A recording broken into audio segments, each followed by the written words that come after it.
Olá, telespectador. Está começando o destaque do nosso programa de hoje. Estamos recebendo a ginecologista aposentada, doutora Marlene. Ela também é presidente da Associação de Médicos Espíritas do Brasil e a internacional.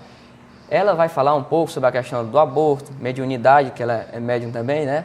E a gente recebe com muito prazer ela nos nossos estúdios. O destaque vai ao ar pela FGF TV, canal Universidade de Fortaleza, canal 14 da NET. Doutora Marlene, seja muito bem-vinda ao nosso programa. Muito obrigada, gente. Tudo de bom para você também. Doutora Marlene, vou começar o nosso programa falando um pouco sobre a questão da Estação da Luz, da qual a senhora também faz parte. Como é essa atuação da Estação da Luz, esse movimento social, como ela atua em defesa da vida? Sei, a minha participação é mais à distância, porque eu moro em São Paulo e a Estação da Luz é especialmente uma entidade do Ceará, né? Então, eu não sei te dizer, assim, dar uma larga visão do que ela faz, mas sei perfeitamente que cuida de crianças carentes, né? E que tem um forte empenho na defesa da vida contra o aborto, né? E eu me associo a todas as instituições que defendem a vida, né? Principalmente contra o aborto, contra a eutanásia, enfim, que assumem essa postura bioética em defesa da vida.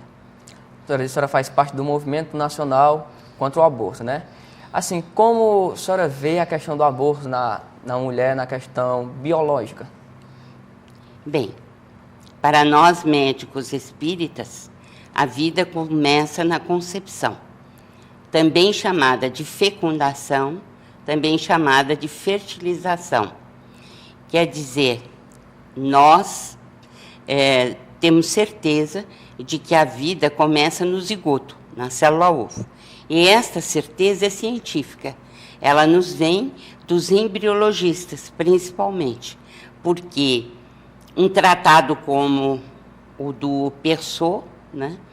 Moore e Persaud, que são dois embriologistas de primeira, e eles dizem claramente que a vida começa na formação do zigoto.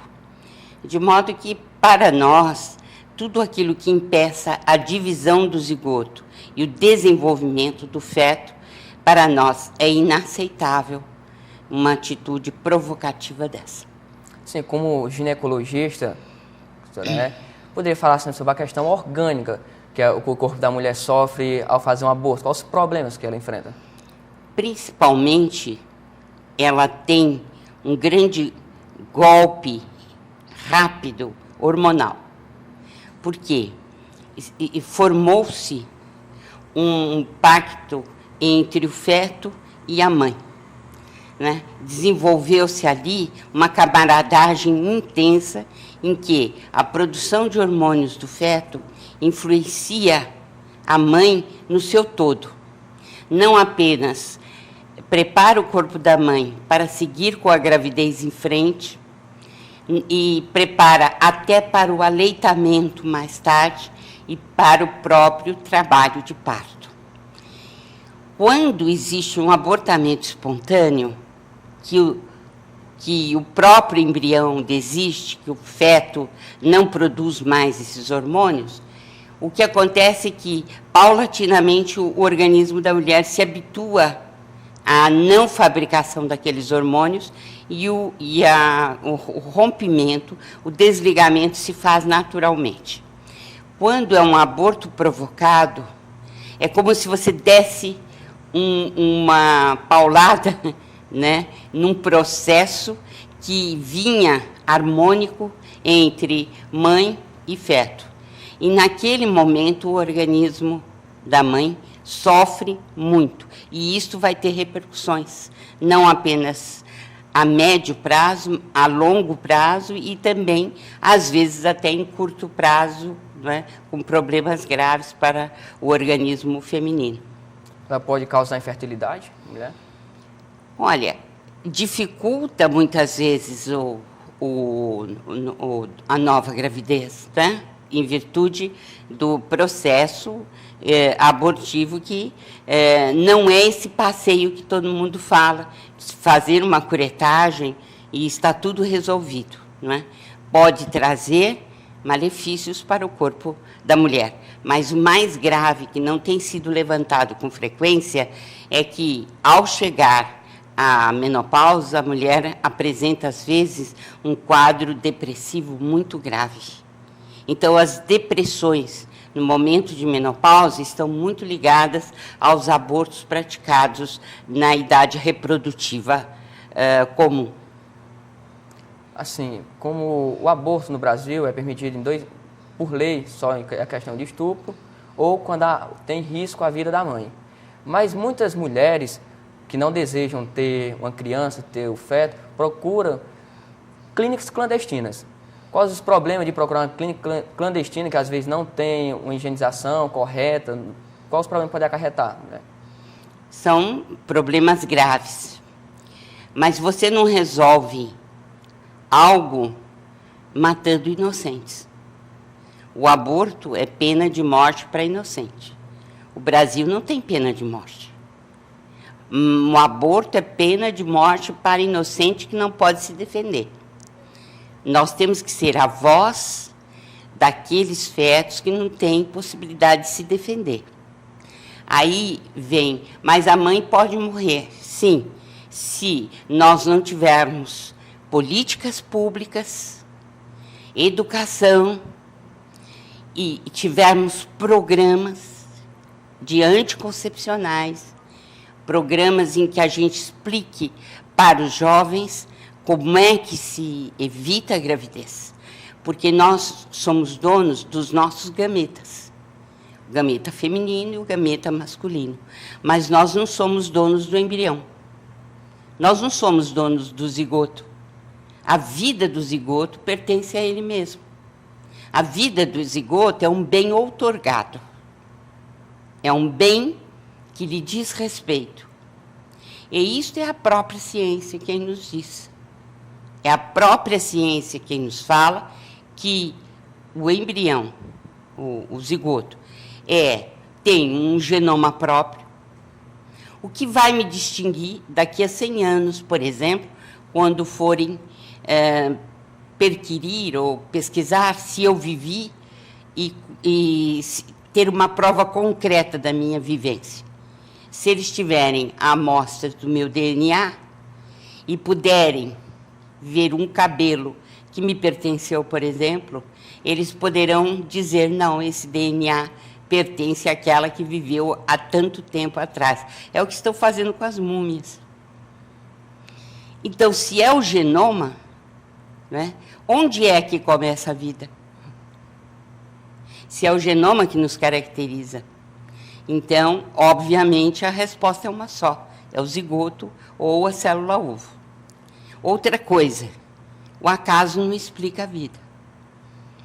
Se, por exemplo, você precisa, e é verdade, de 2.000 enzimas para fazer funcionar uma célula, os irmãos Bogdanov, são físicos franceses, levaram o problema para matemáticos do CERN, do Centro Europeu de Pesquisas Atômicas, de pesquisas de altas energias, e que funciona entre Genebra e França. Muito bem, eles fizeram um cálculo e demonstraram que, para você colocar 1.000 enzimas dentro de uma célula, por acaso, deixar aleatoriamente, você precisa de um tempo superior àquele que todos têm como certo, pertence ao número de anos de existência do universo.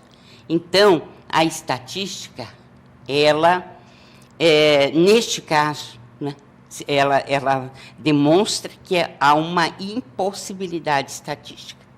Então, a vida não pode ser explicada por acaso. Se nós examinarmos uma célula, nós vamos verificar que ela é planejada. Todos os arranjos entre os elementos que compõem uma célula são arranjos planejados. Ora, quem planejou? O acaso? Mas o acaso não explica a vida. Então, é preciso muito mais respeito do que a gente está tendo em relação à vida. Porque a vida daquele embrião pertence a ele mesmo. Não pertence a mais ninguém. Porque nós, com os bilhões de dólares que têm sido oferecidos aos cientistas, não fomos capazes de criar vida nem fictícia de algumas horas em laboratório. Não somos capazes. Assim, a senhora falou na questão de políticas públicas, educação e tudo. Muitas pessoas que defendem a questão do aborto livre não são aqueles que acham que seriam mais fácil, não querem que seja tenha um processo mais demorado na questão de trabalhar a educação, e, em vez disso, trabalhar a educação das pessoas, elaborar políticas públicas que defendam a vida, que possam manter, estabilizar a natalidade e tudo, mas com políticas voltadas aos cidadãos, fazem tentar encurtar esse caminho, deixando o aborto sendo livre? Então, o aborto é a falência do sistema educacional de um país. Por quê? Se você tem políticas públicas voltadas para a juventude, vamos dizer assim, dando inclusive para as crianças que estão quase borderline, quase na adolescência, mas elas já começam a aprender sobre o seu corpo e as possibilidades que têm de anticoncepcionais, o que vai acontecer é que você vai alertá-los quanto à possibilidade da formação do embrião, da formação do feto. E é claro que ele tem à disposição os mecanismos anticoncepcionais, os métodos anticoncepcionais. Mas é muito triste, você falou um ponto muito certo. Qualquer coisa que haja dentro da sociedade e que fale do problema da gestação, da criança, do feto e tudo mais, a primeira coisa que as vozes das pessoas que defendem o aborto, elas se pronunciam, a primeira coisa é para tirar fora o inocente, para acabar com a vida dele. Mas eu não vejo uma voz se levantar em nenhum lugar do país para dizer, olha, nós não temos a educação necessária, as crianças não estão sendo alertadas, os jovens também não existem políticas públicas, não é? Eu não vejo ninguém reclamar da parte educacional, não é? E é ali que está o cerne do problema. Tudo está ali. Nessa questão educacional, a gente vê que cada vez mais a questão da sexualidade, as pessoas começam mais cedo, as crianças, 12, 13 anos, já estão ativamente segundo algumas pesquisas, tudo. Mas isso aí, essa questão, não seria, como a senhora disse, a questão da educação, porque muitas campanhas que eu vejo por aí, dizendo, use camisinha em outdoor, outras coisas, mas não tem uma campanha voltada à questão da educação, dentro da sala de aula, não tudo. Tem. A educação está péssima no nosso país. Em todo sentido. Se está em todo sentido, desse, então, está um fosso, um abismo. Nós não temos nada para colocar no lugar. A senhora acha que essa questão não é questão de preconceito? Por exemplo, o governo não faz uma política pública voltada para a escola, para as crianças que estão chegando, de 10, 11, 12 anos que estão chegando na adolescência, e os pais se sentem, muitos pais não querem, que não se sentem abertos, têm uma educação mais rígida, como antigamente. A senhora acha que isso não seria um preconceito, uma coisa que o governo diz, eu deixo aqui, e os pais, não, então aqui tá bom. E fica prejudicada é a criança? A prejudicada sempre é a criança e o adolescente. Porque a falta básica qual é? Ele não tem apoio. Ele não tem apoio. Aliás, a nossa educação deveria ser amarrada, quer dizer, tudo deveria vir junto. Nós deveríamos ter, desde a pré-escola até a fase de adolescência, não apenas a instrução que se dá nas escolas, mas, igualmente, uma formação para esses adolescentes com política baseada em esportes, né? Numa visão mais ampla do que seja o corpo humano, como utilizar os seus gametas, a paternidade responsável. Quando eu falo paternidade, eu falo maternidade junto. Paternidade e maternidade responsáveis. Tudo isto é importante no nosso país. No entanto, nós não temos tido, infelizmente, né, governos que abrissem os olhos para essa necessidade maior que é a educação. E muitos pais acham que, se forem dar aula sobre sexualismo, sexualidade dentro da escola, eles acham que estão estimulando as crianças a fazer sexo. Mas vocês defendem que o ponto de que é melhor, a criança não estão estimulando a fazer naquela idade, mas assim, abrindo os olhos para quando ela vier a crescer, chegar na adolescência, evitar alguns problemas? Eu acho que os professores deveriam, de comum acordo com os pais, inclusive, fazerem as suas aulas. Podem até ter o conselho desses pais para observarem que tipo de apostilas, que tipo de aulas vão ser dadas. Todos opinam, não é? Para que se conheça melhor o corpo humano. Mas também voltado para o fato, como eu disse, da maternidade e da paternidade responsáveis, à medida que a adolescência vai resolver. Os adolescentes vão recebendo a informação, não é? Então, tudo está conjugado. E os pais deveriam acentuar a ação educacional que os filhos recebem na escola, porque a primeira escola é o lar, onde as crianças recebem o exemplo dos pais, a formação básica e que repetem, inclusive, a vida que eles têm dentro do lar, dentro da família, né? Então, é indispensável que pais e professores estejam coesos numa mesma direção, auxiliando essas crianças, para que elas tomem suas decisões mais tarde, para que não decidam de pronto na adolescência, porque eles não têm condições de decidir, não estão maturos, né? São imaturos, e possam mais tarde decidir com muito mais propriedade a respeito da sua própria vida. Então, eu acho que é um trabalho conjunto entre pais, os lares e a escola. Agora, mudando assim um pouco de assunto, a senhora, durante alguns anos, trabalhou com o professor Chico Xavier, né? Sim. Queria que a senhora falasse um pouco sobre a questão de ter trabalhado com um dos espíritos, das pessoas mais conhecidas do Brasil. Então, quando eu estudava medicina em Uberaba, né, o Chico me convidou para trabalhar com ele, porque ele estava de mudança de Pedro Leopoldo para Uberaba. E, de fato, eu dei uma pequenina contribuição, né? Realmente foi muito gratificante para mim, porque, a partir de janeiro de 1959, eu participei da mesa dos trabalhos dele, comentando, ora, o Evangelho segundo o Espiritismo, ora, o Livro dos Espíritos, para poder manter, de uma certa forma, o ambiente a fim de que ele fizesse a psicografia das consultas que lhe eram dirigidas.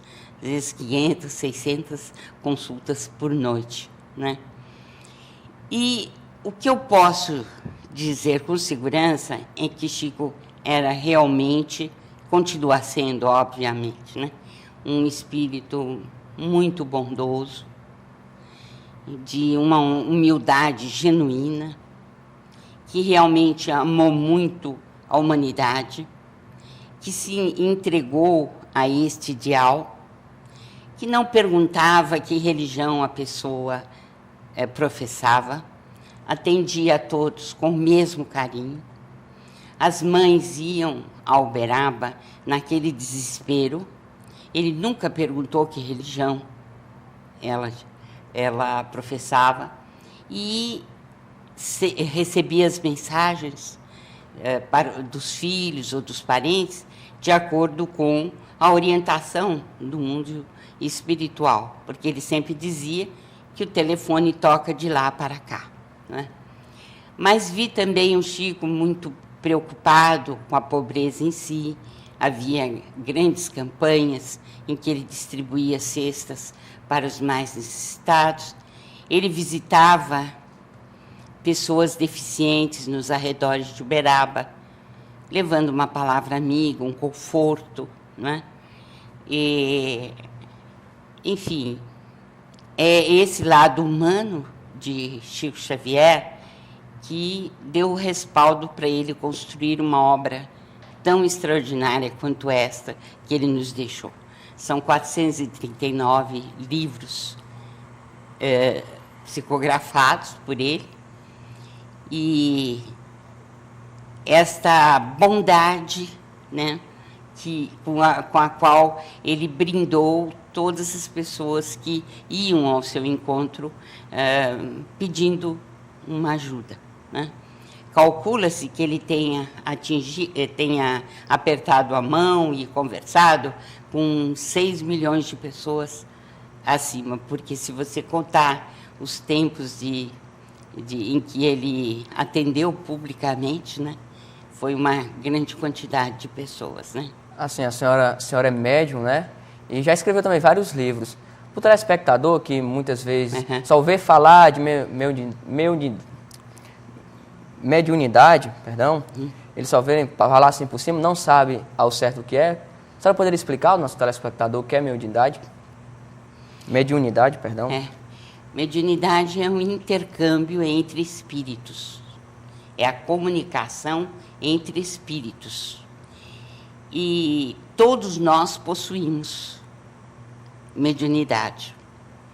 A mediunidade inicial que todos têm se chama intuição.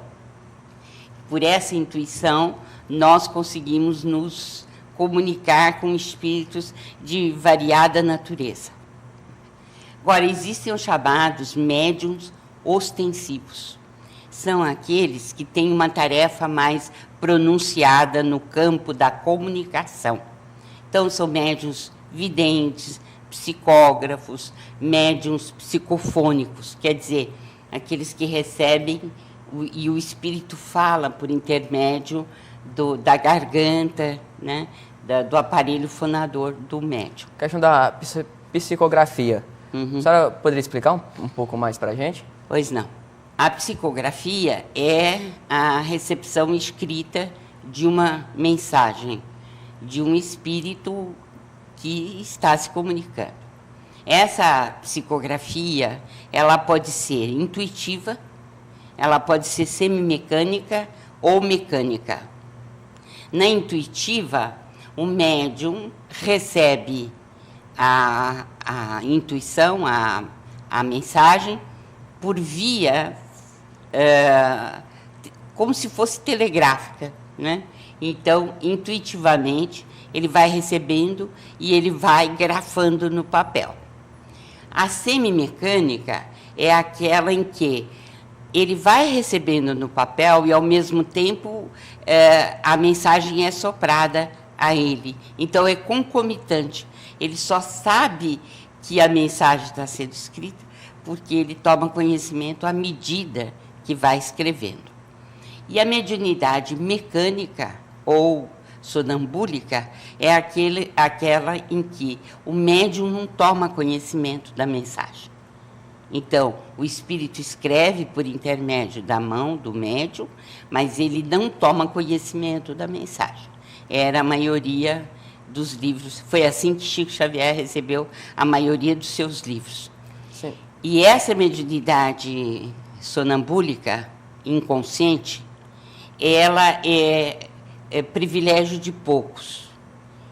E, através dessa mediunidade, o espírito pode ser verdadeiro, falar tudo aquilo que lhe vai na alma.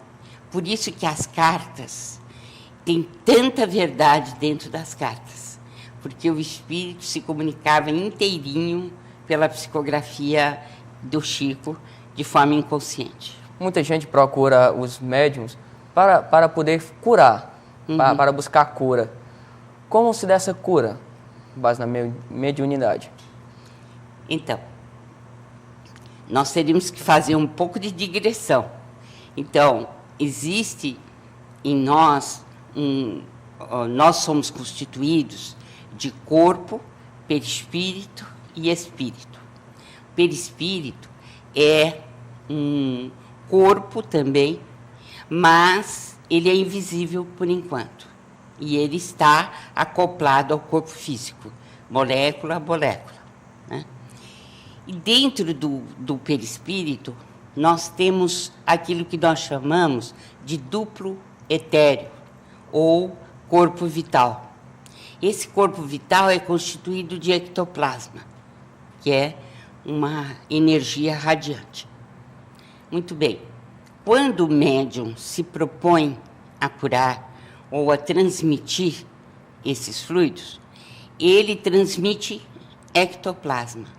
Ele transmite essas energias radiantes que você não vê normalmente, mas elas circulam. Sabe aonde? No sangue. Entendeu? Então, nós temos isso constantemente circulando em nós. No médium, quando ele impõe a mão, essas forças radiantes saem. E elas são transmitidas ao corpo do paciente. Não precisa tocar, porque são forças que são semimateriais, invisíveis ao olho comum em geral. Como é que a gente sabe que esse ectoplasma existe? Porque nas sessões de materialização, os espíritos podem se materializar. E eles aproveitam o ectoplasma, essas forças, para poder se materializar. Nosso tempo está chegando ao fim, passou bastante rápido. E eu queria que a senhora fizesse as suas considerações finais. Poderia ser pegando desde o começo, a questão do começo do programa, a questão do aborto, da defesa pelo não aborto.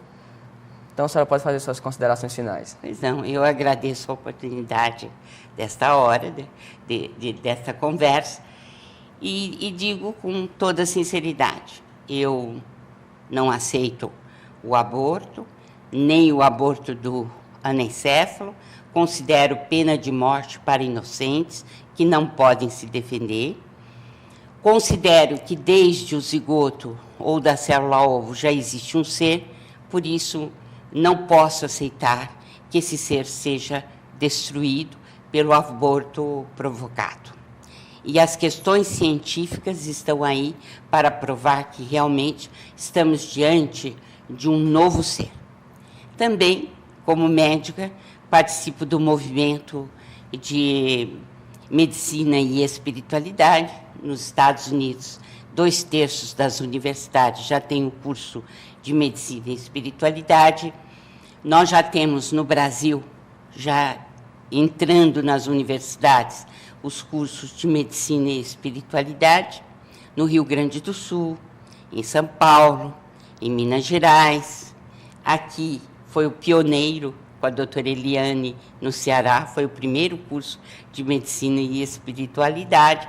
E estamos tendo em outras universidades do país, mostrando que o homem, o ser humano, não é só constituído de corpo físico, mas ele é constituído de corpo físico e de espírito. E que o espírito precisa ser considerado quando, principalmente, você se refere à doença ou enfermidade e à cura, né? Essas coisas estão ligadas, porque muito mais você tem que se dirigir ao espírito, que é prioritário e que mantém ou não a saúde em virtude de suas próprias ações. Então, a partir desta convicção, nós temos um novo modelo, um novo paradigma para a medicina, que contempla o ser humano integral. Também quero dizer da minha satisfação de ter trabalhado com o Chico Xavier, de ter recebido da fonte, né, os maiores exemplos de humildade, de amor, e por isso mesmo me sinto muito responsável por ter recebido essa carga imensa de ensinamentos, de lições, e sinto-me assim, um ser que precisa caminhar muito para compreender o que é o verdadeiro amor, o amor universal, que ele tão bem exemplificou para todos nós. Obrigado, doutora Marlene, por sua presença e seus esclarecimentos. Obrigado a você, telespectador, por acompanhar o nosso programa Destaque. Voltamos na próxima semana com mais um convidado em destaque. Até lá!